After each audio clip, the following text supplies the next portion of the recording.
Let's talk about your business mind for a second. So what are the biggest lessons you've learned in your career so far? There's so basically I was thinking, you can do everything on a handshake deal. And I was like, hell yeah, like you can do it.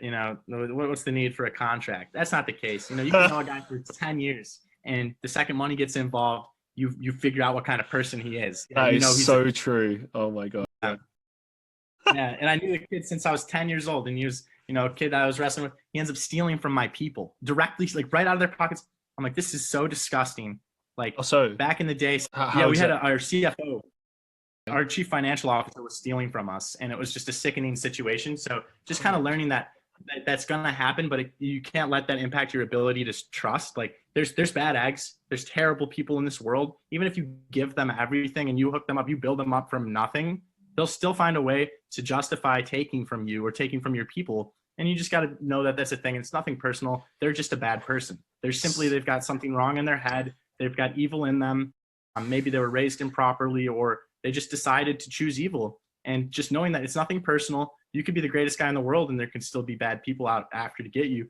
And just knowing that you just got to keep your head up, keep going, and keep trusting, because trust is everything. I mean, you got to trust first for people to trust you. And you can't let that, you can't let someone screwing you. It's like you have a girl who breaks your heart. You can't just close off your heart and be, miserable for the rest of your life. I mean, you could, but the better option is to, run it back one more time, open up and see what's up with the next person. And it comes down to that with employees too.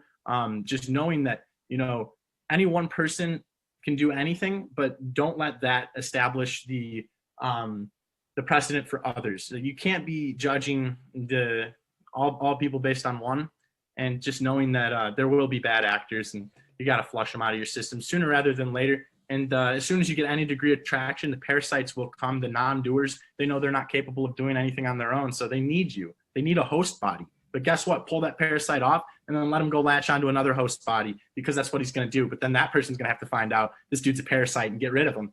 And it's basically just knowing that there is bad actors, but there's a lot more good actors than bad actors. And don't let the bad actors spoil the good actors. Yeah, I couldn't agree more. I do want to quiz you a little bit more about that situation that you spoke of. Obviously, you don't have to go into specific details, but how did you actually discover that this was happening? I mean, I got a phone call from a client who was crying, and I was like, "What? This doesn't happen. The clients don't cry." Basically, she goes, "I'm having family over tomorrow. Like, you guys messed up everything." I was like, "Oh my God, I'm terribly sorry. Like, what's going on? Like, what's your name?" And I look her up, and she's not in our system. So I inquire a bit more. I'm like, "So, what? How did you get our whatever?" And she's like, "Oh," and then I realized the kid was taking the bookings, whether they came from the phone number, deleting the voicemail, or deleting the email, and then selling them to other companies. And so he botched the gig. Oh. He tried to steal from us. He got caught. And he just was just a terrible person, man. It was horrible to see.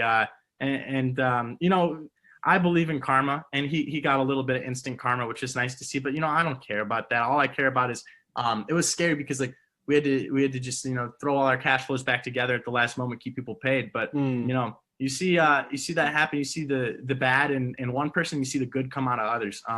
And we were able to make some great hires. When we got rid of him, we immediately got some great people in, and they've been with us ever since. And I'm happy. I'm happy he stole from us now, and not when we had some real money in the coffers. I hear that. I get that. Thanks for sharing.